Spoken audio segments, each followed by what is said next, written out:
दोस्तों नमस्कार, आपका हमारे YouTube चैनल पर स्वागत है। चतुर्थ श्रेणी कर्मचारी 2025 के लिए हमने मॉडल पेपर की सीरीज चालू की है, जो कि 7 अप्रैल 2025 को जारी हुए नए सिलेबस के अनुसार है। आप हमारे मॉडल पेपर को देखिए, जो कि मॉडल पेपर है बिल्कुल हूबहू जिस तरह का पेपर आएगा उसी के अनुसार बनाया गया है। आपकी तैयारी आपके मॉडल पेपर से और मजबूत होगी।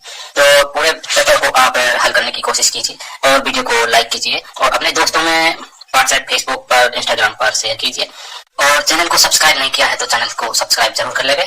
चलिए देखते हैं अपना मॉडल पेपर। निम्नलिखित में से पूर्वी मैदानी प्रदेश का संबंध किससे? पूर्वी मैदानी प्रदेश का संबंध है किससे है दोस्तों? इसका राइट आंसर हो जाएगा वो है गंगा के मैदान से। गंगा के मैदान से इसका संबंध है। यहाँ पर बी नंबर का जो ऑप्शन है वो इसका बिल्कुल सही उत्तर हो जाएगा। पूर्वी मैदानी प्रदेश की जो उत्पत्ति है वो गंगा और यमुना द्वारा लाई गई मिट्टी के जमाव से हुई है। ठीक है, राइट आंसर क्या हो जाएगा यहाँ पे? बी नंबर का ऑप्शन बिल्कुल सही उत्तर हो जाएगा। पूर्वी मैदानी भाग को 3 भागों में विभाजित किया गया है। एक है Banas Banganga basin, number 2 Chambal basin, number 3 माही बेसिन। ये आपको इसमें विशेष तौर पर याद रखना है। ठीक है, इस प्रश्न का सही उत्तर बी नंबर ऑप्शन हो जाएगा। नेक्स्ट सेकंड नंबर का प्रश्न इसमें देखिए, निम्नलिखित में से असुमेलित युग्म है। निम्नलिखित में से असुमेलित युग्म कौन सा है वो अपने को यहाँ पर बताना है। दोस्तों इसमें देखिए, एक तरफ मंडी है, दूसरी तरफ क्षेत्र है। बताइए लाल मिर्च की मंडी है कहाँ पर है? तो दोस्तों जोधपुर में है। कहाँ पर है? जोधपुर में। मथानिया जोधपुर। किन्नू की मंडी कहाँ पर है? दोस्तों आप सभी को पता होगा किन्नू की मंडी है वो अलवर में नहीं, कहाँ पर है? गंगानगर में है दोस्तों ये। ठीक है, गंगानगर में सर्वाधिक किन्नू का उत्पादन होता है, तो मंडी भी कहाँ पर है? गंगानगर में। अलवर में तो दोस्तों प्याज मंडी है। अलवर में तो क्या है? प्याज मंडी है। ठीक है, ये सब गोल मंडी का है तो दोस्तों ये भीनमाल में है, बिल्कुल सही है। लहसुन की मंडी कहाँ पर है? तो दोस्तों ये 12 में, बिल्कुल सही है। यहाँ पर इस प्रश्न का सही उत्तर क्या हो जाएगा? बी नंबर का ऑप्शन बिल्कुल सही, क्योंकि ये गलत युग्म है। नेक्स्ट आगे देखिए दोस्तों, यहाँ पे 3 नंबर का प्रश्न है। सूची फर्स्ट को सूची सेकंड से सुमेलित कीजिए। सूची फर्स्ट में अभ्यारण्य है और सूची सेकंड में जिला है। देखिए यहाँ पे वन विहार अभ्यारण्य है, वो कहाँ पर है? दोस्तों वन विहार अभ्यारण्य नाम तो सुना ही होगा दोस्तों आपने। ये वन विहार अभ्यारण्य है, ये दोस्तों धौलपुर में है। कहाँ पर है? धौलपुर में। सीता माता अभ्यारण्य, दोस्तों सीता माता अभ्यारण्य प्रतापगढ़ में है। कहाँ पर है? प्रतापगढ़ में। जमवारामगढ़ अभ्यारण्य का है तो दोस्तों ये जयपुर में है। और जवाहर सागर अभ्यारण्य कहाँ पर है? तो ये कोटा में है। तो यहाँ पर इस प्रश्न का सही उत्तर क्या हो जाएगा? 4 1 2 3। 4 1 2 3 इसका बिल्कुल सही उत्तर इसमें हो जाएगा, यानी कि सी नंबर का जो ऑप्शन है वो इसका बिल्कुल सही उत्तर हो जाएगा। आगे देखिए दोस्तों, यहाँ पे 4 नंबर का प्रश्न है। मरु विकास कार्यक्रम। मरु विकास कार्यक्रम में केंद्र व राज्य की साझेदारी कितनी है? मरु विकास कार्यक्रम में केंद्र व राज्य की साझेदारी कितनी है? तो दोस्तों इसका राइट आंसर क्या हो जाएगा? दोस्तों साझेदारी है 25:75, यानी कि 25% है वो राजस्थान सरकार का है और 75% है वो दोस्तों केंद्र सरकार का योगदान है। तो यहाँ पर इसमें राइट आंसर क्या हो जाएगा? बी नंबर का जो ऑप्शन है वो इसका बिल्कुल सही उत्तर हो जाएगा। और ये मरु विकास क्षेत्रीय कार्यक्रम है, ये दोस्तों 1977-78 में ये प्रारंभ हुआ था। ठीक है, तो यहाँ पर इसमें राइट आंसर क्या हो जाएगा? बी नंबर ऑप्शन सही। आगे देखिए, रेड कोर का पूरा नाम क्या है? रेड कोर का पूरा नाम क्या है दोस्तों? ये एक कंपनी है। ठीक है, और इसका पूरा नाम है road infrastructure development company of Rajasthan. Road infrastructure development company of Rajasthan, ये रेड कोर की फुल फॉर्म है। तो यहाँ पर इसमें बी नंबर का जो ऑप्शन है वो इसका बिल्कुल सही उत्तर हो जाएगा। इस कंपनी की जो स्थापना है वो अक्टूबर 2004 में हुई थी, ये भी आपको याद रखना है। 6 नंबर का प्रश्न है, इसमें देखिए राज्य के किस भाग में एंटी सोल मृदा पाई जाती है? एंटी सोल मृदा किस भाग में पाई जाती है? दोस्तों इसका जो सही उत्तर हो जाएगा, एंटी सोल मृदा है ये दोस्तों ये पश्चिम भाग में पाई जाती है, राजस्थान के पश्चिम भाग में पाई जाती है। राइट आंसर हो जाएगा सी नंबर का ऑप्शन बिल्कुल सही उत्तर हो जाएगा। इसका ये जो मिट्टी है इसका रंग है वो दोस्तों हल्का पीला और भूरा होता है। 3 नंबर का यानी कि सी नंबर ऑप्शन बिल्कुल सही। 7 नंबर का प्रश्न इसमें देखिए, बनास नदी पर स्थित 3 त्रिवेणी संगमों में से एक असंगत बताइए। देखिए यहाँ पर अपने को बताना है। देखिए बनास नदी पर 3 त्रिवेणी संगम बने हुए हैं। ठीक है, अब उसमें से एक असंगत है वो अपने को बताना है। देखिए एक त्रिवेणी संगम तो है बनास बेटच कोठारी। कोठारी दोस्तों इसमें नहीं है, कोठारी गलत हो जाएगा। एक त्रिवेणी संगम दोस्तों चंबल बनास सीप का है, एक है बनास डाई और खारी का, और एक है बनास बेटच और मेनाल का। यानी कि 3 त्रिवेणी संगम बनते हैं दोस्तों किस पर है? तो बनास नदी पर। ठीक है, ये आपको इसमें याद रखना है। तो दोस्तों यहाँ पर इसका राइट आंसर क्या हो जाएगा? ए नंबर का जो ऑप्शन है वो इसका बिल्कुल सही उत्तर इसमें हो जाएगा। एक त्रिवेणी संगम सोमवाई जाकम का है। ठीक है, नेक्स्ट आगे देखिए दोस्तों, यहाँ पे 8 नंबर का प्रश्न है। सूची फर्स्ट को सूची सेकंड से सुमेलित कीजिए। सूची फर्स्ट में बांध है और सूची सेकंड में नदी है। अपने को बताना है कि कौन सा बांध कौन सी नदी पर बनाया गया है। दोस्तों यहाँ पर देखिए बंद बारेठा बांध, बंद बारेठा बांध दोस्तों ये कहाँ पर है? कौन सी नदी पर है? दोस्तों जो ये बंद बारेठा बांध है ये भरतपुर की बयाना तहसील में है। कहाँ पर है? भरतपुर की बयाना तहसील में। ठीक है, और ये दोस्तों कुकुंद नदी पर बना हुआ है दोस्तों। ये कहाँ पर है? कुकुंद नदी पर। ईसरदा बांध दोस्तों, ये ईसरदा बांध है ये कहाँ पर है? तो दोस्तों ये टोंक और सवाई माधोपुर जिले में है दोस्तों, ये बीच में स्थित है और ये बनास नदी पर है। ठीक है, ईसरदा बांध। तो यहाँ पर इसमें बी का हो जाएगा 3 नंबर। और मेदा बांध है ये कोठारी नदी पर है, भीलवाड़ा में। भीलवाड़ा में ये कोठारी नदी पर है मेदा बांध। और बाकली बांध है ये दोस्तों सुकड़ी नदी पर है, सुकड़ी नदी पर है ये बाकली बांध जालौर में। तो यहाँ पर इस क्वेश्चन का राइट आंसर क्या हो जाएगा? वो है 4 3 1 2। 4 3 1 2 इसका बिल्कुल सही उत्तर इसमें हो जाएगा, यानी कि अपना इसमें ए नंबर का ऑप्शन बिल्कुल सही उत्तर इसमें हो जाएगा। 2 नंबर का प्रश्न इसमें देखिए, राजस्थान में छप्पन का मैदान है किस नदी के बेसिन में स्थित है? राजस्थान में छप्पन का मैदान किस नदी के बेसिन में स्थित है? इसका जो राइट आंसर हो जाएगा दोस्तों, ये छप्पन का जो मैदान है ये दोस्तों माही नदी बेसिन में स्थित है। तो यहाँ पर इसका राइट आंसर क्या हो जाएगा? ए नंबर का ऑप्शन बिल्कुल सही उत्तर इसमें हो जाएगा। 56 गांवों के समूह के कारण दोस्तों ये छप्पन का मैदान नाम पड़ा है। यहाँ पर ए नंबर ऑप्शन सही। 10 नंबर का प्रश्न है, राज्य की यानी कि राजस्थान की प्रथम निजी क्षेत्र की लिग्नाइट आधारित परियोजना कौन सी है? राजस्थान की प्रथम निजी क्षेत्र की लिग्नाइट आधारित परियोजना कौन सी है? दोस्तों इसका राइट आंसर क्या हो जाएगा? वो है इसमें कौन सी है बताइए? तो वो है Guda thermal power project. Guda thermal power project है। तो यहाँ पर इसमें राइट आंसर क्या हो जाएगा? ए नंबर का ऑप्शन बिल्कुल सही था, इसमें हो जाएगा। कहाँ पर स्थित है? बीकानेर में। ठीक है, नेक्स्ट आगे देखिए दोस्तों, यहाँ पे 11 नंबर का प्रश्न है, 2001 से 2011 के दशक में राजस्थान के किस जिले की जनसंख्या वृद्धि दर न्यूनतम थी? बताइए किस जिले की जनसंख्या वृद्धि दर न्यूनतम थी? तो दोस्तों ये तो सभी को पता होगा, सबसे ज्यादा तो थी बाड़मेर की, कितनी? 32.5। ठीक है, और सबसे कम थी दोस्तों गंगानगर की 10%। तो यहाँ पर इसमें ए नंबर का जो ऑप्शन है वो इसका राइट आंसर हो जाएगा, ये आपको इसमें याद रखना है। ठीक है, आगे देखिए दोस्तों, यहाँ पे 47 नंबर का प्रश्न है, राजस्थान में किस शहर को ग्रेनाइट सिटी के नाम से भी जाना जाता है? ग्रेनाइट सिटी के नाम से किसे जाना जाता है? दोस्तों जालोर को ग्रेनाइट सिटी के नाम से जाना जाता है। राइट आंसर हो जाएगा इसमें ए नंबर ऑप्शन बिल्कुल सही। आगे देखिए, राजस्थान में चौथी बाघ परियोजना के रूप में किसे मान्यता दी गई है? राजस्थान में चौथी बाघ परियोजना के रूप में किसे मान्यता दी गई है? दोस्तों इसका सही उत्तर हो जाएगा दोस्तों किसे? दोस्तों रामगढ़ विस्तार या बैरन को। रामगढ़ विस्तार या बैरन को दोस्तों चौथी बाघ परियोजना के रूप में मान्यता दी गई है। यहाँ पर ए नंबर का जो ऑप्शन है वो इसका बिल्कुल सही उत्तर इसमें हो जाएगा। ठीक है, कहाँ पर है दोस्तों? ये बूंदी में। नेक्स्ट आगे देखिए, यहाँ पे 14 नंबर का प्रश्न है, निम्नलिखित में से सुमेलित नहीं है, कौन सा इसमें सुमेलित नहीं है? वो दोस्तों अपने को यहाँ पर बताना है। दोस्तों यहाँ पर देखिए, फ्लोरिकल्चर, फूलों की कृषि को फ्लोरिकल्चर कहते हैं, बिल्कुल सही है। एपीकल्चर बोलते हैं दोस्तों, मधुमक्खी पालन को एपीकल्चर बोलते हैं। विटीकल्चर, समुद्री जीवों का उत्पादन, ये इसमें गलत दे रखा है। विटीकल्चर बोलते हैं दोस्तों अंगूर उत्पादन को।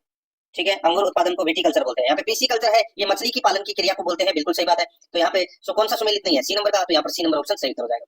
15 नंबर का प्रश्न इसमें देखिए, रॉक फॉस्फेट सर्वाधिक किस खान से निकाला जाता है? रॉक फॉस्फेट सर्वाधिक किस खान से निकाला जाता है? तो दोस्तों इसका राइट आंसर हो जाएगा वो है झामर कोटड़ा खान से निकाला जाता है। कहां से? झामर कोटड़ा खान से निकाला जाता है। तो यहाँ पर इसमें डी नंबर का जो ऑप्शन है वो इसका बिल्कुल सही उत्तर हो जाएगा। नेक्स्ट आगे देखिए, कर्क रेखा राजस्थान के किन जिलों से होकर गुजरती है? कर्क रेखा राजस्थान के 2 जिलों से होकर गुजरती है, एक डूंगरपुर और बांसवाड़ा से। तो यहाँ पर इसमें डी नंबर का ऑप्शन बिल्कुल सही उत्तर हो जाएगा, डूंगरपुर बांसवाड़ा से। नेक्स्ट आगे देखिए, निम्नलिखित में से असुमेलित युग्म है। दोस्तों असुमेलित युग्म कौन सा है वो अपने को यहाँ पर बताना है। देखिए, एक तरफ परियोजना है, दूसरी तरफ जिले दे रखे हैं, कौन सा एक गलत है वो बताना है। जाखम परियोजना कहाँ पर है? प्रतापगढ़ में है, बिल्कुल सही बात है। बीखाबाई सागवाड़ा परियोजना कहाँ पर है? तो दोस्तों डूंगरपुर में है, बिल्कुल सही है। नंद समुद्र परियोजना है, ये राजसमंद में है, ये भी बिल्कुल सही है।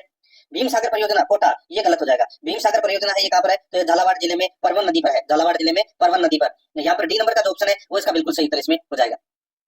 18 नंबर का प्रश्न है, इसमें देखिए मुकुंदरा पहाड़ियां स्थित है, मुकुंदरा की पहाड़ियां स्थित है। दोस्तों इसका राइट आंसर हो जाएगा, मुकुंदरा की पहाड़ियां है राजस्थान के हाड़ौती क्षेत्र में स्थित है। ठीक है, हाड़ौती के क्षेत्र में। दोस्तों इसका राइट आंसर क्या हो जाएगा? वो है ए नंबर का जो ऑप्शन है वो इसका बिल्कुल सही उत्तर इसमें हो जाएगा, याद रखना।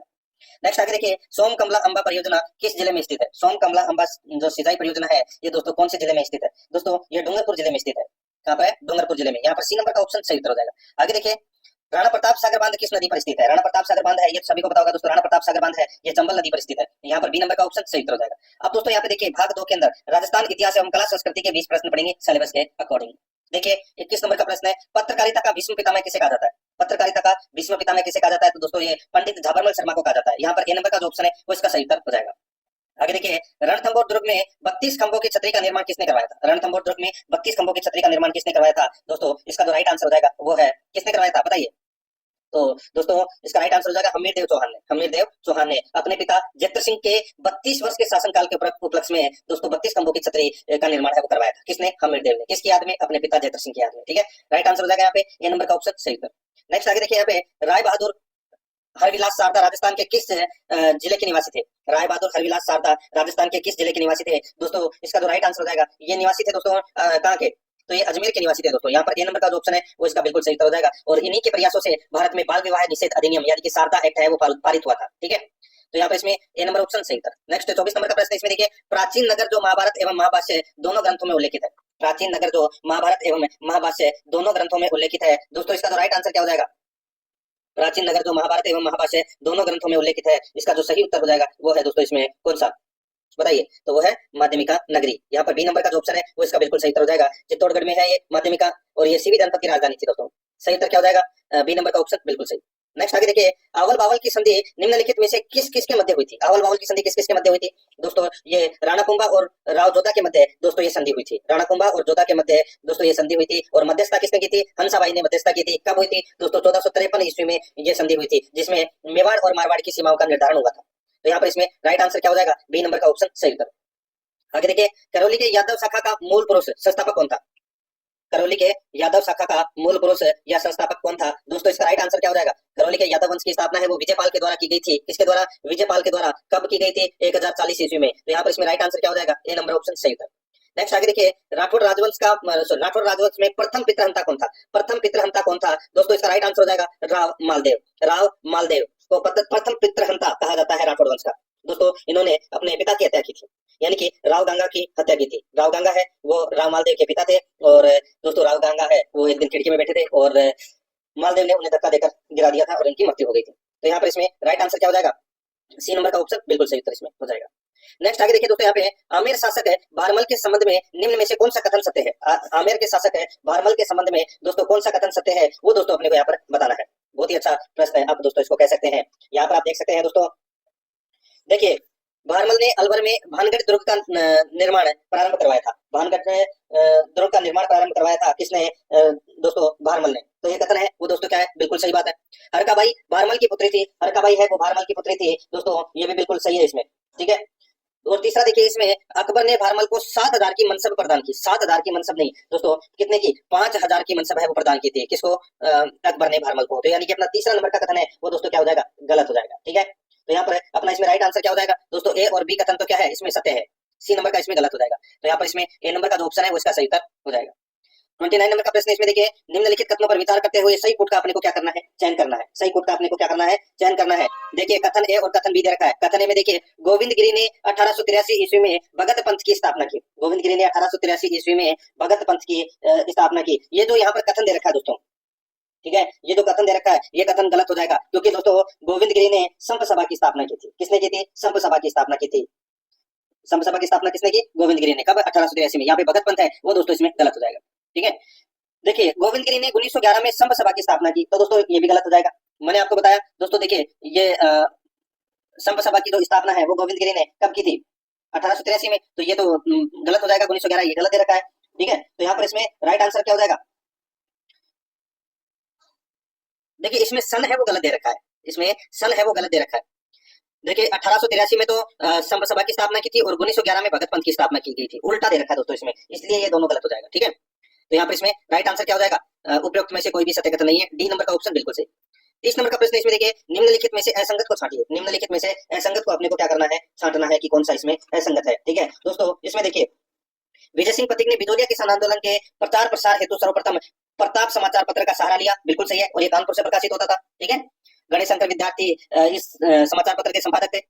तो यहाँ पे अपना पहला कथन तो क्या हो जाएगा? सही हो जाएगा। दूसरा देखिए, प्रताप समाचार पत्र गणेश शंकर विद्यार्थी द्वारा महाराष्ट्र से प्रकाशित होता था। गलत हो जाएगा, ये कथन दोस्तों गलत हो जाएगा। मैंने आपको बताया अभी थोड़ी देर पहले कि गणेश शंकर विद्यार्थी द्वारा ये कानपुर से प्रकाशित किया जाता था प्रताप नामक समाचार पत्र, और इसी प्रताप नामक समाचार पत्र के माध्यम से पूरे देश में दोस्तों इस चर्चा का विषय बना था बिजोलिया किसान आंदोलन। बिजोलिया किसान आंदोलन 44 वर्षों तक चलने वाला भारत का सबसे बड़ा किसान आंदोलन था। 1897 में प्रारंभ हुआ था और 1941 तक के चला था, ठीक है। यहाँ पर बी नंबर का कथन है वो दोस्तों इसमें गलत हो जाएगा। बाकी देखिए, इसमें वर्ष 1919 में पथिक जी ने राजस्थान सेवा संघ की स्थापना वर्धा महाराष्ट्र में की। बिल्कुल सही है, वर्धा महाराष्ट्र से पथिक जी ने राजस्थान केसरी समाचार पत्र का प्रकाशन किया। ये भी बिल्कुल सही बात है। अब इसमें अपने को असंगत बताना था, बी नंबर का ऑप्शन है वो इसका राइट आंसर हो जाएगा। यहाँ पे महाराष्ट्र की जगह कानपुर आना चाहिए था। 31 नंबर का प्रश्न है, इसमें देखिए, निम्नलिखित में से असुमेलित युग्म है।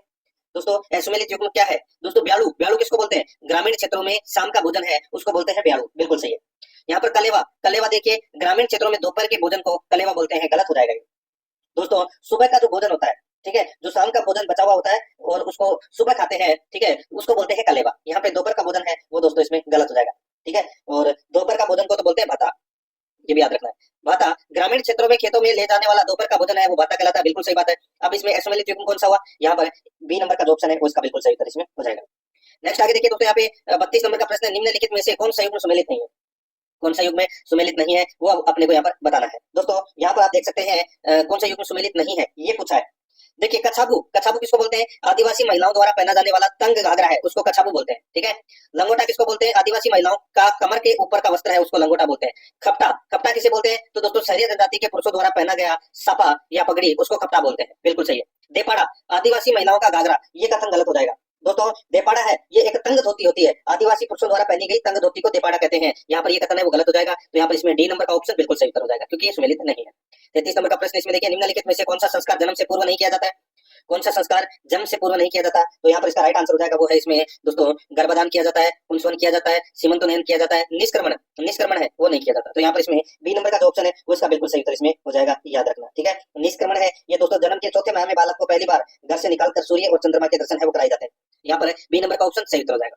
आगे देखिए, अग्नि नृत्य का संबंध किस संप्रदाय से? अग्नि नृत्य दोस्तों, अग्नि नृत्य ये कतरिया सर बीकानेर में किया जाता है। तो यहाँ पर इसमें राइट आंसर क्या हो जाएगा दोस्तों? जसनाती संप्रदाय, जसनाती संप्रदाय की आराधना में, सॉरी जसनाथ जी की आराधना में ये नृत्य किया जाता है, जसनाती संप्रदाय के अनुयायियों द्वारा। ठीक है, कहाँ पर? कतरिया सर बीकानेर में। यहाँ पर बी नंबर ऑप्शन सही। 35 नंबर का प्रश्न इसमें देखिए, राजस्थान का एकमात्र दुर्ग जहाँ मंदिर, मस्जिद एवं गिरजाघर तीनों स्थित है। राजस्थान का एकमात्र दुर्ग जहाँ मंदिर, मस्जिद एवं गिरजाघर तीनों स्थित है, इसका जो राइट आंसर क्या हो जाएगा वो है दोस्तों इसमें कौन सा?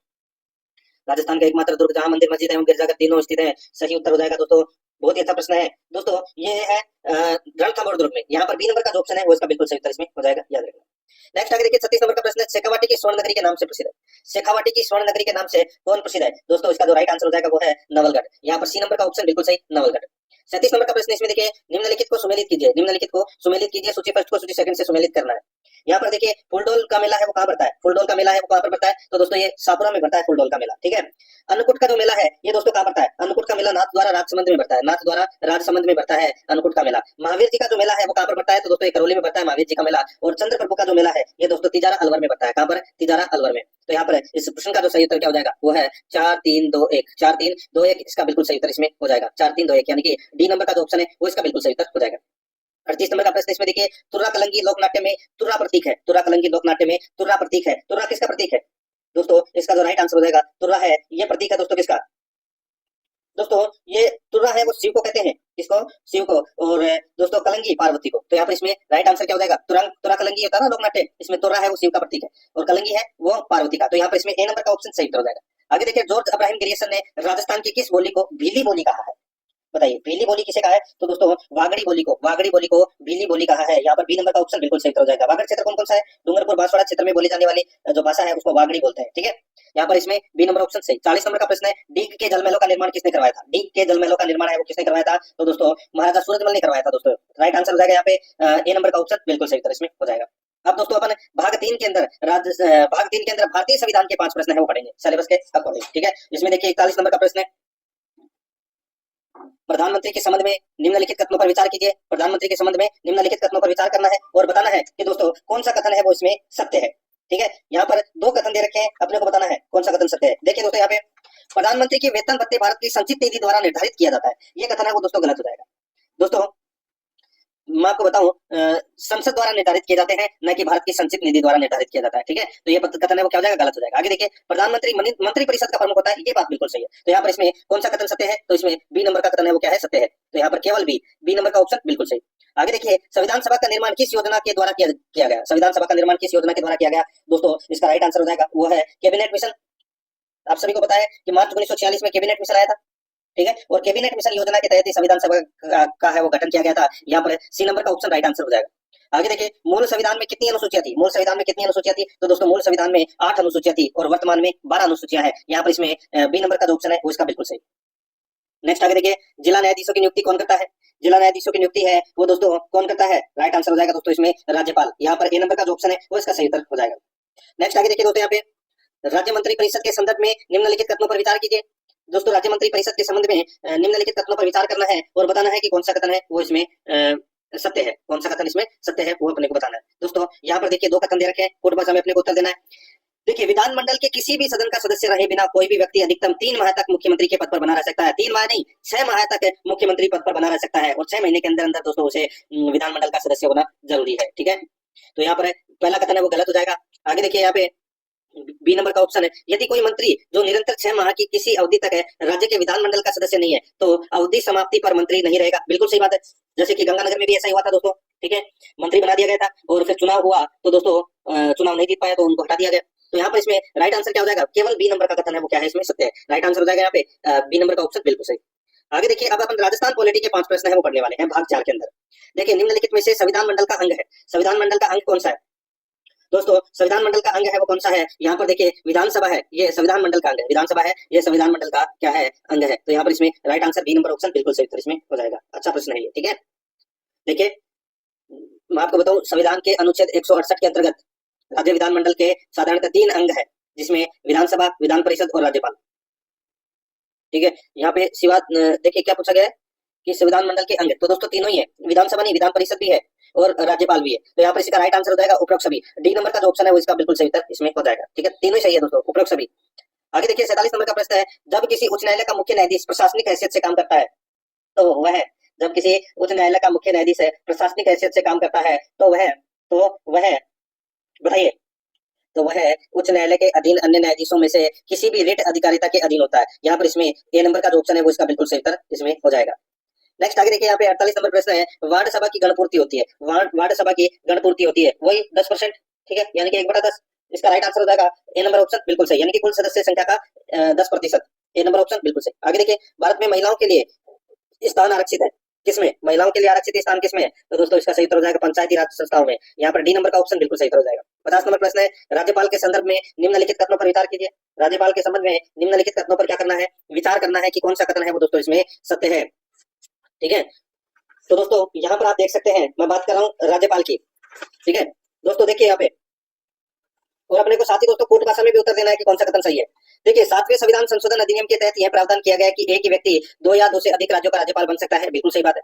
सामान्यतः राष्ट्रपति उस व्यक्ति को किसी राज्य का राज्यपाल नियुक्त करता है जिसे केंद्र सरकार के द्वारा नामांकित किया जाता है, बिल्कुल सही बात है, ठीक है।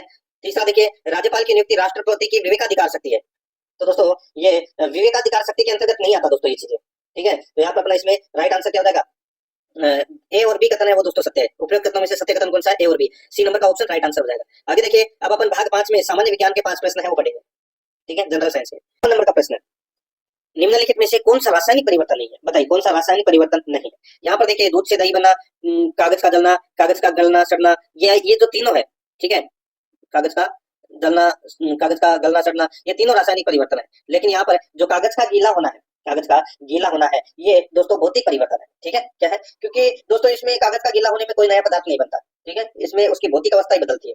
तो यहाँ पर इसका राइट आंसर क्या हो जाएगा, बी नंबर ऑप्शन बिल्कुल सही।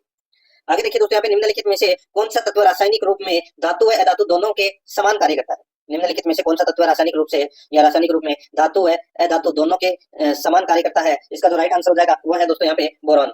यहाँ पर डी नंबर का जो ऑप्शन है वो इसका बिल्कुल सही उत्तर हो जाएगा, बोरॉन। नेक्स्ट आगे देखिए, यहाँ पे 53 नंबर प्रश्न है, जब एक नींबू को पानी से भरे कांच के गिलास में रखा जाता है तो वह अपने वास्तविक साइज से बड़ा प्रतीत होता है, यह निम्न में से किस घटना के कारण होता है। जब एक नींबू को पानी से भरे कांच के गिलास में रखा जाता है तो वह अपने वास्तविक साइज से बड़ा प्रतीत होता है, यह निम्न में से किस घटना के कारण होता है, यह निम्न में से किस घटना के कारण होता है। तो दोस्तों इसका जो राइट आंसर हो जाएगा, ये होता है किस घटना के कारण, तो ये प्रकाश का अपवर्तन के कारण होता है। यहाँ पर सी नंबर का जो ऑप्शन है वो इसका बिल्कुल सही उत्तर हो जाएगा, प्रकाश के अपवर्तन में, क्योंकि दोस्तों नींबू है वो पानी में बड़ा दिखता है, ठीक है। यहाँ पर सी नंबर ऑप्शन सही। नेक्स्ट आगे देखिए, यहाँ पे निम्न में से कौन सा एंजाइम अग्नाशय द्वारा स्रावित नहीं होता, कौन सा एंजाइम अग्नाशय द्वारा स्रावित नहीं होता। तो दोस्तों देखिए, एमिलेज होता है, ट्रिप्सिन होता है, लाइपेज होता है, लेकिन रेनिन नहीं होता, ठीक है। राइट आंसर हो जाएगा सी नंबर का जो ऑप्शन है वो इसका बिल्कुल सही। रेनिन है ये अमाशय द्वारा स्रावित होता है, अग्नाशय द्वारा नहीं। तो यहाँ पर इसका राइट आंसर क्या हो जाएगा, वो है सी नंबर का जो ऑप्शन है वो इसका बिल्कुल सही हो जाएगा। आगे देखिए, यहाँ पे 55 नंबर प्रश्न है, मनुष्य की लाल रक्त कणिकाओं यानी कि आरबीसी का औसत जीवन काल कितना होता है। आरबीसी का औसत जीवन काल 120 दिन होता है। यहाँ पर बी नंबर का ऑप्शन बिल्कुल सही, 120 दिन। नेक्स्ट है, आगे देखिए दोस्तों, यहाँ पे अपन कंप्यूटर से संबंधित 5 प्रश्न है वो पढ़ेंगे सिलेबस के अकॉर्डिंग। यहाँ पर देखिए, भारत में सुपर कंप्यूटर के जनक माने जाते हैं, भारत में सुपर कंप्यूटर के जो जनक हैं वो माने जाते हैं, कौन माने जाते हैं। राइट आंसर हो जाएगा वो है डॉक्टर विजय पांडुरंग भटकर, डॉक्टर विजय पांडुरंग भटकर, इनको दोस्तों सुपर कंप्यूटर का जनक है वो माना जाता है। यहाँ पर इसमें सी नंबर का ऑप्शन बिल्कुल सही था। 57 नंबर प्रश्न इसमें देखिए, प्रकाशीय स्रोत द्वारा कागज पर लिखे गए अक्षर को पढ़ने की तकनीक क्या कहलाती है। प्रकाशीय स्रोत द्वारा कागज पर लिखे अक्षर को पढ़ने की तकनीक क्या कहलाती है। दोस्तों इसका राइट आंसर हो जाएगा, उसको बोलते हैं ओसीआर यानी कि ऑप्टिकल कैरेक्टर रिकॉग्निशन। तो दोस्तों यहाँ पर इसमें राइट आंसर हो जाएगा optical character recognition, C number का जो ऑप्शन है वो इसका बिल्कुल सही उत्तर हो जाएगा। आगे देखिए, ऐसा मॉनिटर जो आरजीबी विकिरणों के संयोजन के रूप में आउटपुट को प्रदर्शित करता है वह मॉनिटर कहलाता है। ऐसा मॉनिटर जो आरजीबी विकिरणों के संयोजन के रूप में आउटपुट को प्रदर्शित करता है वह मॉनिटर कहलाता है। तो दोस्तों इसका राइट आंसर हो जाएगा वो है इसमें colour monitor, colour monitor, C number का जो ऑप्शन है वो इसका बिल्कुल सही उत्तर इसमें हो जाएगा। आगे देखिए दोस्तों, यहाँ पे ईमेल की सुविधा प्रदान करने वाला प्रोटोकॉल है, ईमेल की सुविधा प्रदान करने वाला प्रोटोकॉल है तो वो कौन सा है। यहाँ पर इसका राइट आंसर हो जाएगा वो है दोस्तों एसएमटीपी यानी कि सिंपल मेल ट्रांसफर प्रोटोकॉल। तो यहाँ पर इसमें राइट आंसर हो जाएगा बी नंबर ऑप्शन सही। आगे देखिए, निम्नलिखित में से कौन सा कथन सत्य है, कौन सा कथन सत्य है वो दोस्तों अपने को यहाँ पर बताना है, कौन सा कथन सत्य है वो दोस्तों अपने को यहाँ पर बताना है। दोस्तों यहाँ पर देखिए, एक केबी बराबर 10,000 बाइट्स होगा, बिल्कुल सही है, सॉरी गलत हो जाएगा, 1 केबी बराबर 10,000 बाइट्स नहीं होता दोस्तों। एक केबी यानी कि 1 किलोबाइट, 1 किलोबाइट है बराबर दोस्तों यहाँ पर 10,000 बाइट्स, ये गलत दे रखा है, ठीक है। 8 बिट होता है दोस्तों, 1 बाइट बराबर 8 बिट, ठीक है, यानी कि 8 बिट बराबर 1 बाइट, और यहाँ पे 1024 आएगा दोस्तों, इसमें 1024 बाइट्स बराबर 1 केबी, ठीक है, और 1 MB बराबर 100 किलोबाइट्स। तो दोस्तों ये गलत हो जाएगा, दोस्तों 1 MB बराबर दोस्तों 1024 किलोबाइट्स होगा, 1024 किलोबाइट्स होगा, ठीक है। और 1 KB बराबर 1024 बिट्स, ये 1024 बिट्स, ये गलत हो जाएगा। ये भी इसमें देखिए बिट्स की जगह क्या आ जाएगा, बाइट्स आ जाएगा, ठीक है, क्या आ जाएगा, बाइट्स, ठीक है।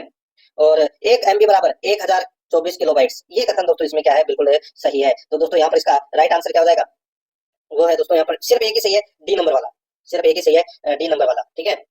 तो यहाँ पर इसका राइट आंसर क्या हो जाएगा, डी नंबर ऑप्शन बिल्कुल सही। अब दोस्तों अपन राजस्थान करंट अफेयर से संबंधित 5 प्रश्न है वो पढ़ेंगे सिलेबस के अकॉर्डिंग। देखिए, पीएम सूर्यघर निःशुल्क बिजली योजना के तहत प्रदेश में कितने घरों पर रूफटॉप सोलर लगे हैं, कितने घरों पर रूफटॉप सोलर लगे हैं दोस्तों, इसका राइट आंसर हो जाएगा वो है इसमें दोस्तों 15,085 घरों पर रूफटॉप सोलर है वो लगे हैं। यहाँ पर ए नंबर का जो ऑप्शन है वो इसका बिल्कुल सही उत्तर इसमें हो जाएगा, ठीक है। और इसमें दोस्तों 78,000 रुपए का अनुदान भी दिया जाता है और 300 यूनिट प्रतिमाह निःशुल्क बिजली भी दी जाती है। राइट आंसर हो जाएगा यहाँ पे ए नंबर ऑप्शन सही। आगे देखिए, यहाँ पे 62 नंबर का प्रश्न है, नवंबर 2024 में किस वायरस के कारण सांबर झील में पक्षियों की मौत हो गई, नवंबर 2024 में किस वायरस के कारण सांबर झील में पक्षियों की मौत हो गई थी। तो दोस्तों वो वायरस था कौन सा, तो वो है बोटुलिज्म वायरस, बोटुलिज्म वायरस। तो यहाँ पर इसमें बी नंबर का ऑप्शन बिल्कुल सही उत्तर हो जाएगा, ठीक है। ये एक ऐसी बीमारी है जिसमें पक्षियों को लकवा मार जाता है। राइट आंसर हो जाएगा यहाँ पे बी नंबर ऑप्शन सही। 63 नंबर प्रश्न है, राजस्थान सरकार द्वारा गर्भवती महिलाओं को निजी केंद्रों पर निःशुल्क सोनोग्राफी की सुविधा देने के लिए किस योजना की शुरुआत की गई है। राजस्थान सरकार द्वारा गर्भवती महिलाओं को निजी केंद्रों पर निःशुल्क सोनोग्राफी की सुविधा देने के लिए किस योजना की शुरुआत की गई। तो यहाँ पर इसका राइट आंसर हो जाएगा दोस्तों वो है मुख्यमंत्री आयुष्मान आरोग्य माँ वाउचर योजना, मुख्यमंत्री आयुष्मान आरोग्य माँ वाउचर योजना। यहाँ पर ए नंबर का जो ऑप्शन है वो इसका बिल्कुल सही उत्तर इसमें हो जाएगा। आगे देखिए, 64 नंबर का प्रश्न है, हाल ही में किस जिले में मानस अभियान का संचालित किया गया है, बताइए किस जिले में मानस अभियान का संचालित किया गया है। इसका राइट आंसर हो जाएगा वो है दोस्तों हनुमानगढ़ में। यहाँ पर सी नंबर का जो ऑप्शन है वो इसका बिल्कुल सही उत्तर हो जाएगा, हनुमानगढ़ जिले में नशा मुक्ति के लिए मानस अभियान है वो चलाया गया, सी नंबर ऑप्शन सही। आगे देखिए, राजस्थान सरकार किस शहर को हाईटेक सिटी के रूप में विकसित करने की योजना बना रही है, राजस्थान सरकार किस शहर को हाईटेक सिटी के रूप में विकसित करने की योजना बना रही है। तो दोस्तों इसका राइट आंसर हो जाएगा वो है जयपुर। यहाँ पर बी नंबर का जो ऑप्शन है वो इसका बिल्कुल सही उत्तर हो जाएगा, जयपुर। नेक्स्ट है, आगे देखिए दोस्तों, यहाँ पे अब अपन करंट अफेयर से संबंधित 5 प्रश्न पढ़ेंगे भाग 8 के अंदर। और ये जो करंट अफेयर के जो प्रश्न है ये दोस्तों भारत और विश्व के करंट अफेयर के प्रश्न है वो होंगे, ठीक है, परीक्षा में भी ऐसे ही पूछे जाएंगे। देखिए 66 नंबर का प्रश्न है, 30 अक्टूबर को किस स्थान पर दीपोत्सव 2024 कार्यक्रम में 25 लाख दिए जलाकर वर्ल्ड रिकॉर्ड बनाया गया था। दोस्तों इसका राइट आंसर हो जाएगा वो है अयोध्या में। यहाँ पर बी नंबर का ऑप्शन सही उत्तर अयोध्या में। नेक्स्ट आगे देखिए, हाल ही में किस स्थान पर सरदार वल्लभ भाई पटेल की प्रतिमा, देश का वल्लभ और मेजर रोलिंगनाउ बोब खातिंग वीरता संग्रहालय का वर्चुअल माध्यम से उद्घाटन किया गया है। तो दोस्तों ये किया गया है किसके द्वारा, उद्घाटन किसके द्वारा किया गया, तो दोस्तों ये किया गया अरुणाचल प्रदेश में रक्षा मंत्री राजनाथ सिंह के द्वारा। राइट आंसर हो जाएगा यहाँ पे ए नंबर ऑप्शन सही उत्तर हो जाएगा। 68 नंबर का प्रश्न इसमें देखिए, भारत में वर्तमान में भारत में कितनी अक्षय ऊर्जा क्षमता प्राप्त कर एक नया कीर्तिमान स्थापित किया है। वर्तमान में भारत ने कितनी अक्षय ऊर्जा क्षमता प्राप्त कर एक नया कीर्तिमान स्थापित किया है। इसका राइट आंसर हो जाएगा दोस्तों वो है इसमें कितनी, तो वो है 201.45 गीगावाट। यहाँ पर बी नंबर का जो ऑप्शन है वो इसका बिल्कुल सही हो जाएगा। आगे देखिए, हाल ही में किस व्यक्ति ने रक्षा सचिव का पदभार ग्रहण किया, बताइए रक्षा सचिव का पदभार ग्रहण है वो किसने किया। दोस्तों इसका जो राइट आंसर हो जाएगा, ये ग्रहण किया दोस्तों किसने, इसका राइट आंसर हो जाएगा वो है श्री राजेश कुमार सिंह। तो यहाँ पर इसमें ए नंबर का ऑप्शन बिल्कुल सही हो जाएगा, रक्षा सचिव का पदभार ग्रहण किया इन्होंने। आगे देखिए, हाल ही में भारतीय अर्थशास्त्री और आर्थिक सलाहकार परिषद के अध्यक्ष का निधन हो गया, उनका नाम क्या है, बताइए। दोस्तों हाल ही में भारतीय अर्थशास्त्री और आर्थिक सलाहकार परिषद के अध्यक्ष का निधन हो गया, उनका नाम क्या है। दोस्तों इसका राइट आंसर हो जाएगा, उनका नाम है दोस्तों डॉक्टर विवेक देबरॉय। तो यहाँ पर इसमें राइट आंसर सी नंबर का ऑप्शन बिल्कुल सही उत्तर इसमें हो जाएगा, ठीक है, इनका हाल ही में निधन हो गया। अब दोस्तों यहाँ पे अपन हिंदी व्याकरण से संबंधित 20 प्रश्न है वो पढ़ेंगे सिलेबस के अकॉर्डिंग। 73 नंबर प्रश्न देखिए, अंधा बाटे रेवड़ी फिर अपनों को दे, अंधा बाटे रेवड़ी फिर अपनों को दे, बताइए राइट आंसर क्या हो जाएगा। दोस्तों अधिकार मिलने पर अपने ही लोगों को फायदा देना। तो यहाँ पर इसमें राइट आंसर क्या हो जाएगा, ए नंबर का ऑप्शन बिल्कुल सही उत्तर इसमें हो जाएगा। या आपको इसमें विशेष तौर पर याद रखना, ठीक है। राजनेता ऐसे ही तो करते हैं कि अधिकार मिलने पर दोस्तों अपने लोगों को नौकरी है वो लगवा देते हैं। कमेंट में बताना ऐसा किसने किया है, ए नंबर का ऑप्शन बिल्कुल सही। नेक्स्ट आगे देखिए दोस्तों, यहाँ पे 72 नंबर का प्रश्न है, देखिए जिसकी लाठी उसकी भैंस, जिसकी लाठी उसकी भैंस वाक्यांश में सर्वनाम है, बताइए। तो दोस्तों यहाँ पर इसका जो राइट आंसर हो जाएगा, जिसकी लाठी उसकी भैंस, यानी कि दोस्तों ये संबंधवाचक सर्वनाम का उदाहरण है दोस्तों। यहाँ पर सी नंबर का जो ऑप्शन है वो इसका बिल्कुल सही उत्तर हो जाएगा। आगे देखिए, निम्नलिखित में से यह प्रत्यय से बना शब्द है, निम्नलिखित में से यह प्रत्यय से बना शब्द कौन सा है। तो दोस्तों देखिए सूर प्लस ये सौर्य, तो यहाँ पर इसमें ए नंबर का ऑप्शन बिल्कुल सही उत्तर हो जाएगा। इसमें यह प्रत्यय से बना शब्द है दोस्तों, ए नंबर ऑप्शन सही। आगे देखिए, निम्नलिखित में से हंस का पर्यायवाची नहीं है, हंस का पर्यायवाची नहीं है। तो दोस्तों हंस का पर्यायवाची है वो दोस्तों नहीं है, पूछा है, ठीक है। तो यहाँ पर सूर्य, सूर्य है,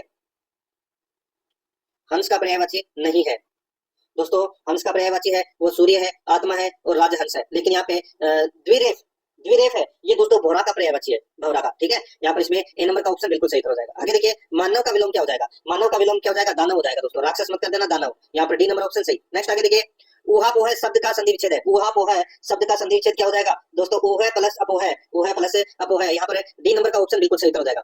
आगे देखिए, ईद का चांद होना मुहावरे का अर्थ है, ईद का चांद होना मुहावरे का अर्थ क्या है, तो दोस्तों दर्शन दुर्लभ होना, दर्शन दुर्लभ होना। यहाँ पर बी नंबर का जो ऑप्शन है वो इसका बिल्कुल सही हो जाएगा। आगे देखिए, आपका पत्र मिला रेखांकित पद है, आपका पत्र मिला रेखांकित पद है। अब इसमें दोस्तों रेखांकित है, वो आपको क्या करना है, आपका पत्र मिला, इसमें रेखांकित है दोस्तों, इसमें देखिए आप रेखांकित है वो इसमें ये कर लीजिए, आपका आपका है वो क्या है दोस्तों, रेखांकित है, ठीक है। तो यहाँ पर देखिए, ये आपका है, ये क्या है, तो ये सर्वनामिक विशेषण है दोस्तों, क्या है, सर्वनामिक विशेषण। तो यहाँ पर इसमें ए नंबर ऑप्शन बिल्कुल सही। नेक्स्ट आगे देखिए, 79 नंबर प्रश्न है, निम्नलिखित में से इंद्र का पर्यायवाची शब्द नहीं है, इंद्र का पर्यायवाची शब्द कौन सा नहीं है दोस्तों, यहाँ पर आप देख सकते हैं इंद्र का पर्यायवाची, दोस्तों इंद्र का पर्यायवाची है वो सुरपति है, पुरंदर है, वासव है, लेकिन पिनाकी, पिनाकी है, ये इंद्र का पर्यायवाची नहीं है। यहाँ पर सी नंबर का ऑप्शन बिल्कुल सही उत्तर इसमें हो जाएगा। आगे देखिए दोस्तों, यहाँ पे 80 नंबर का प्रश्न है, निम्नलिखित में से अशुद्ध शब्द है, निम्नलिखित में से अशुद्ध शब्द है दोस्तों, इसका राइट आंसर क्या हो जाएगा, अशुद्ध शब्द कौन सा है, तो दोस्तों निरापराध, निरापराध है ये दोस्तों अशुद्ध शब्द है। यहाँ पर सी नंबर का जो ऑप्शन है वो इसका बिल्कुल सही, निरापराध नहीं होता, निरापराध होता है, र आएगा दोस्तों इसमें, ठीक है, ये रा नहीं आएगा।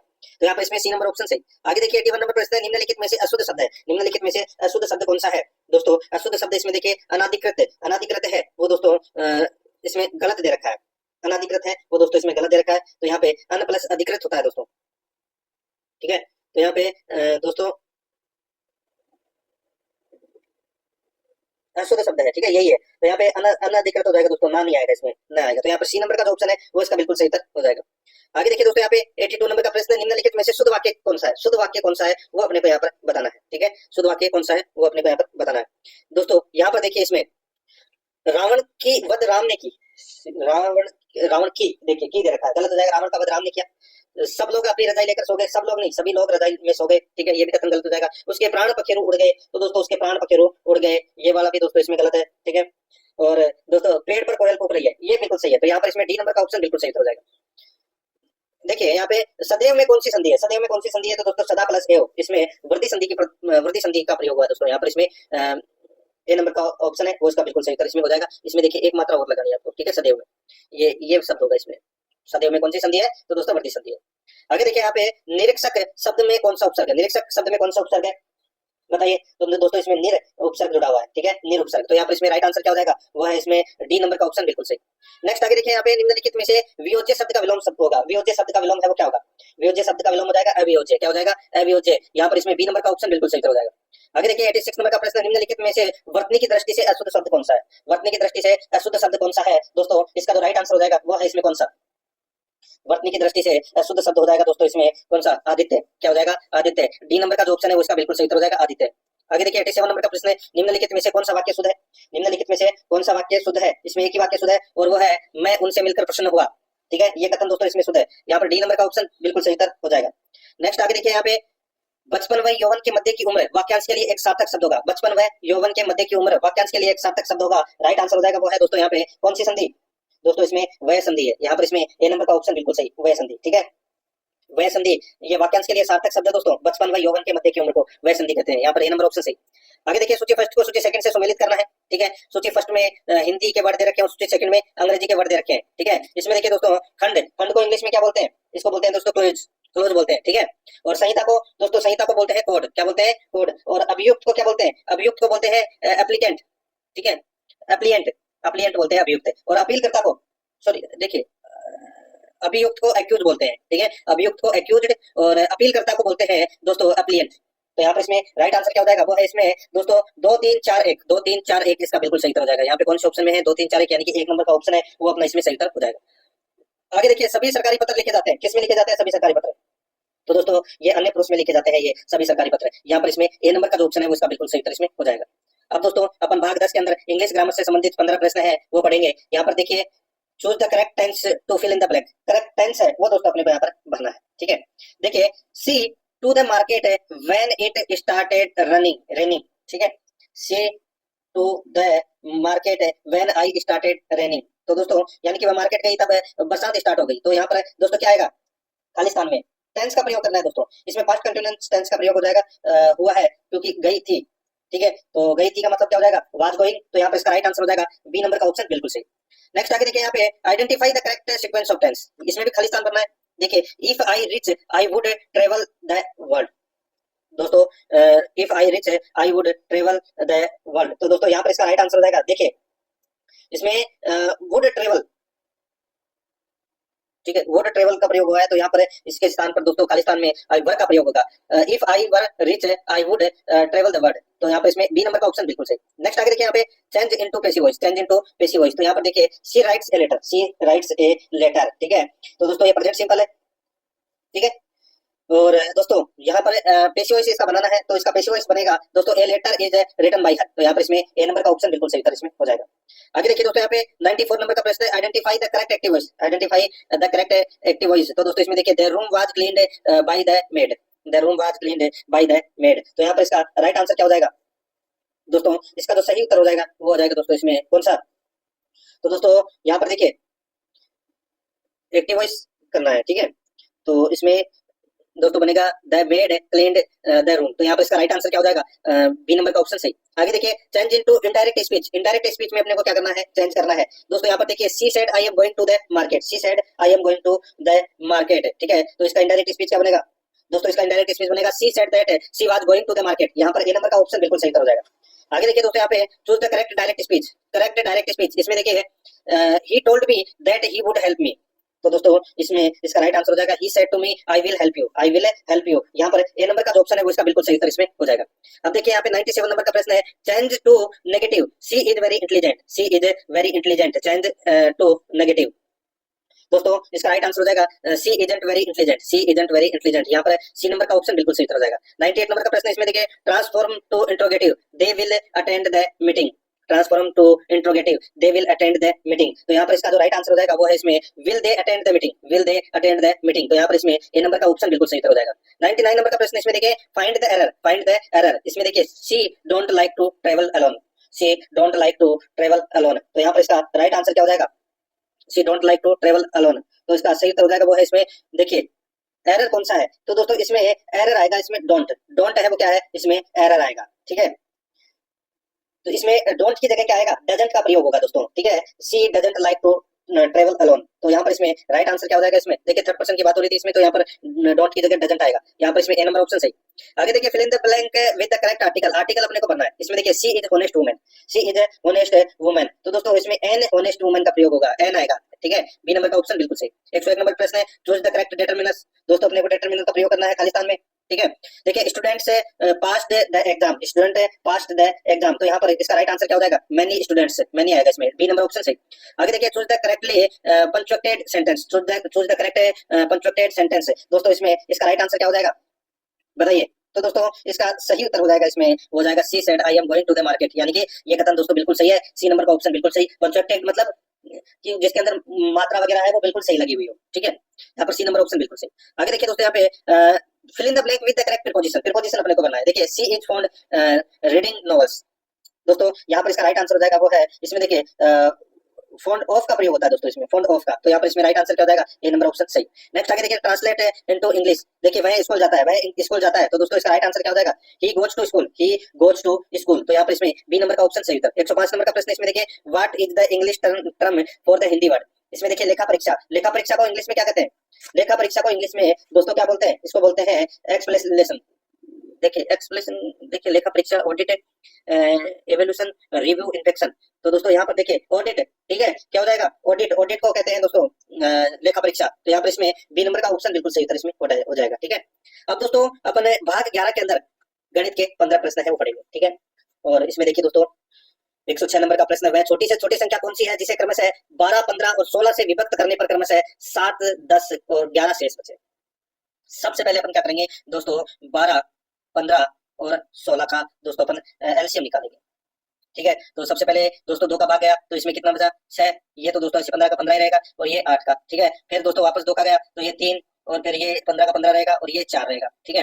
अब दोस्तों 3 का भाग दिया तो देखिए ये किस में जा रहा है, इसमें ये 1 बार गया, ये 5 बार गया और ये 4 बार, ठीक है, तो दोस्तों यहाँ पर 1, 5 और 4 ये बचा, ठीक है, तो यहाँ पे 2 इंटू 2 इंटू 3 इंटू 5 इंटू 4, तो दोस्तों यहाँ पे 2 दूनी 4, 4 3 12, 12 पंजे 60 और 60 को 4 से मल्टीप्लाई करोगे तो दोस्तों कितना हो जाएगा 240। ये 240 तो क्या जाएगा दोस्तों, ये एलसीएम आ जाएगा। ठीक है, कितना आ जाएगा एलसीएम। अब दोस्तों यहाँ पे जो संख्याएं दे रखी है इसमें से देखिए विभक्त करने पर क्रमशः 7 10 और 11 शेष बचे। तो 12 में से 7 गए तो कितने बचे, 5 बचे। 10 में से सॉरी 15 में से 10 गए तो भी 5 बचे, और 16 में से 11 गए तो भी कितने बचे, 5 बचे। ठीक है, तो दोस्तों सीधा सा 240 में से आपको क्या करना है, 5 माइनस करना है, कितना जाएगा 235। यहाँ पर बी नंबर ऑप्शन बिल्कुल सही हो जाएगा।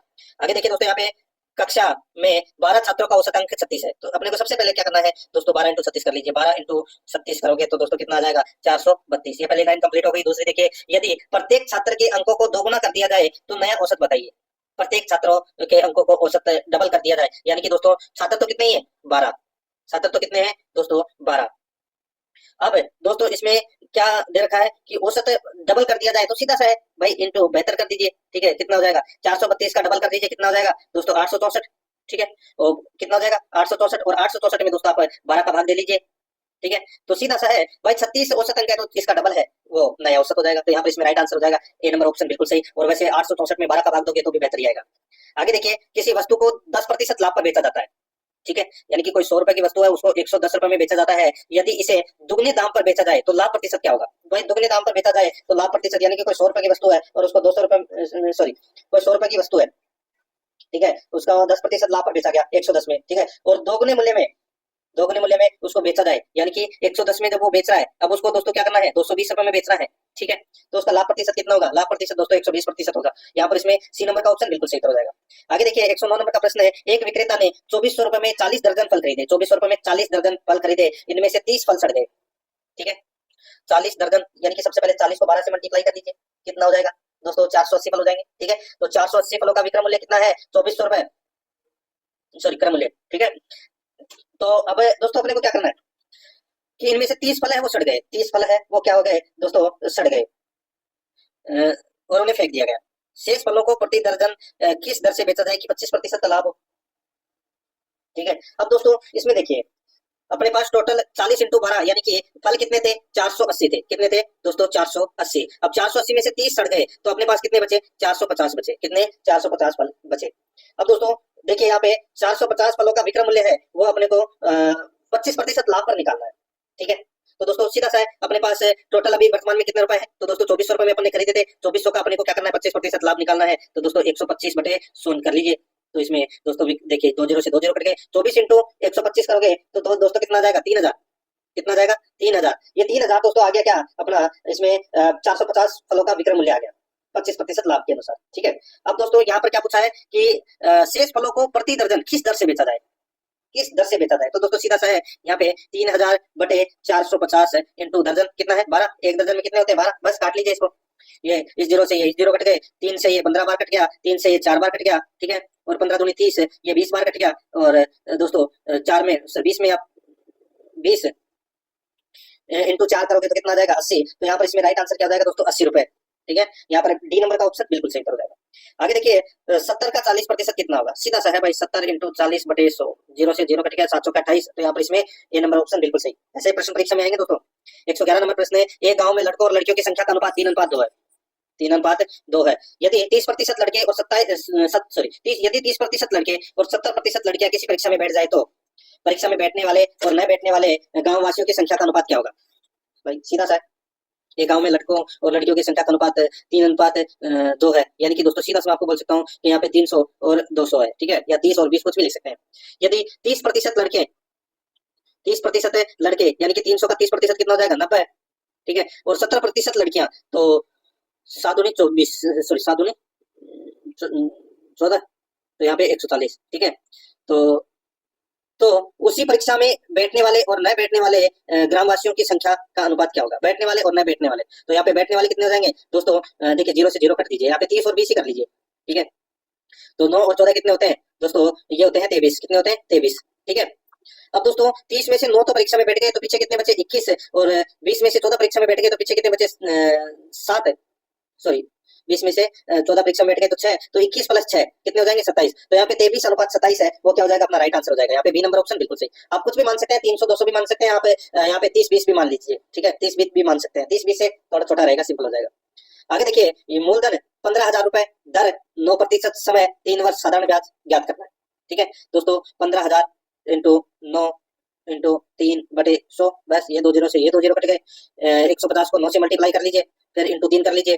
ठीक है, तो यहाँ पर इसका राइट आंसर क्या हो जाएगा? देखिए इसका वैसे 150 को 3 से मल्टीप्लाई करोगे तो कितना आ जाएगा? 450, और 450 आ गया तो 450 को 9 से मल्टीप्लाई कर लीजिए। ठीक है, तो अपना राइट आंसर कितना हो जाएगा? वो है 4050। तो यहाँ पर इसका राइट आंसर हो जाएगा सी नंबर ऑप्शन सही। आगे देखिए 113 नंबर प्रश्न है, 2 साल का साधारण ब्याज और चक्रवर्ती ब्याज का अंतर 240 रुपए है। यदि दर 10% दे रखी है तो मूलधन है वो अपने को ज्ञात करना है। ठीक है, चक्रवर्ती ब्याज और साधारण ब्याज का अंतर है वो दोस्तों 240 रुपए है। अब दोस्तों यहाँ पर देखिए ये जो 2 साल का जो साधारण ब्याज, भाई 1 साल का तो चक्रवर्ती ब्याज और साधारण ब्याज सेम रहेगा। ठीक है, दूसरे साल में दोस्तों वो साधारण ब्याज है वो चक्रवर्ती ब्याज में जुड़ जाता है। अब यहाँ पर दोस्तों इसका राइट आंसर हो जाएगा 24,000। आप करके देख लीजिए। ठीक है, 10% दे रखा है तो मूलधन 24,000 आपको मूलधन मानना है। ऑप्शन उठा के करिए, बेटर रहेगा। राइट आंसर इसमें ए नंबर ऑप्शन हो जाएगा। आगे देखिए कोई धन ए बी सी में क्रमशः 6:9:16 के अनुपात में विभाजित किया जाता है। यदि ए और बी दोनों के कुल शेयर सी से 120 रुपए कम है तो इनमें बी के कितने शेयर है? बी के कितने शेयर है? दोस्तों यहाँ पर देखिए ए और बी का अनुपात कितना है? 6 और 9 है, तो 6 और 9 कितना हो जाएगा? 15।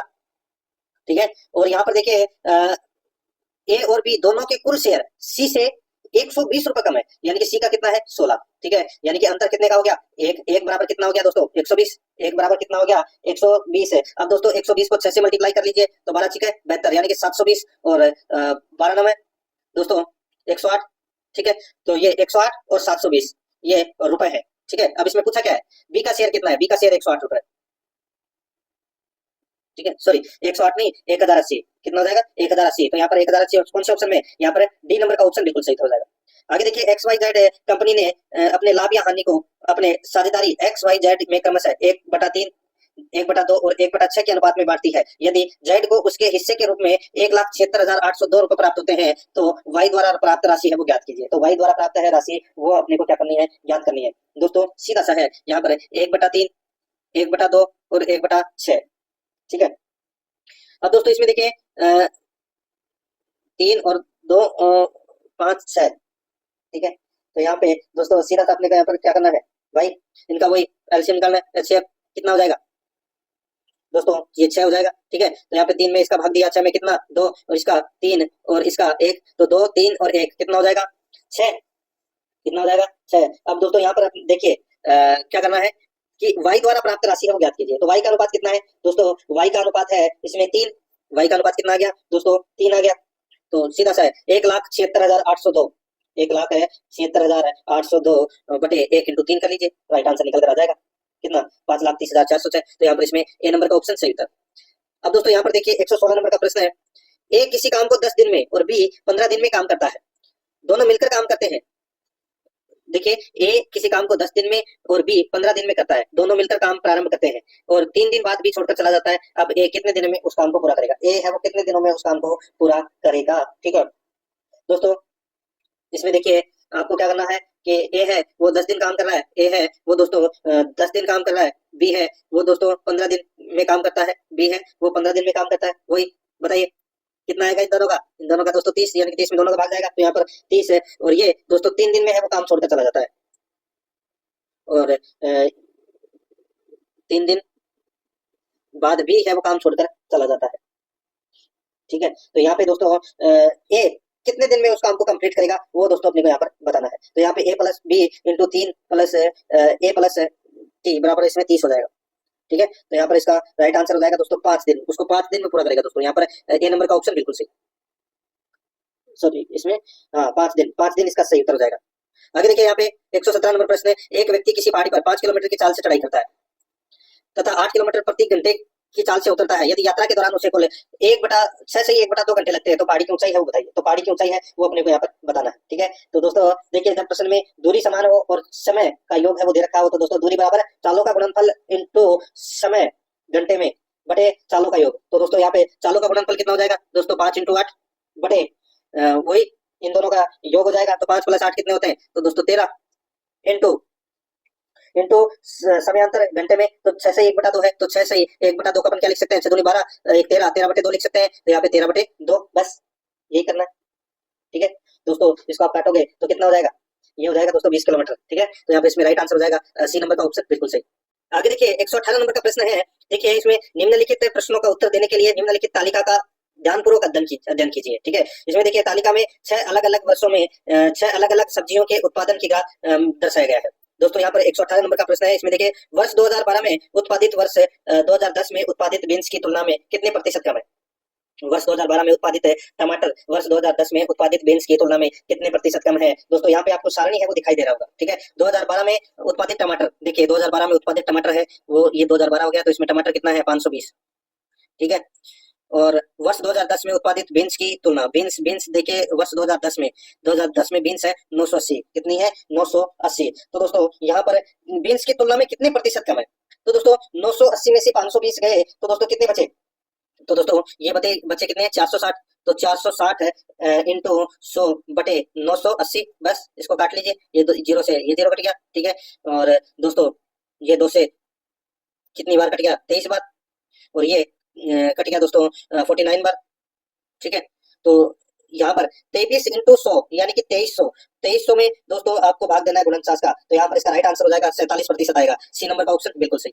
आगे देखिए वर्ष 2013, 10, 15, 11 और 14 में क्रमशः आलू, टमाटर, ब्रोकली, प्याज और बीन्स की औसत मात्रा की ग्राम में क्या है, भाई जोड़ लीजिए। ठीक है, इसमें देखिए 2013 में आलू है कितना 480 प्लस 2010 में टमाटर कितना है 280, और 2015 के अंदर प्याज देखिए प्याज किधर है, ये रहा 2015 में प्याज है 760 प्लस बीन्स 2014 में बीन्स है वो किधर है, देखिए बीन्स सेकंड लास्ट में 860, तो प्लस 860।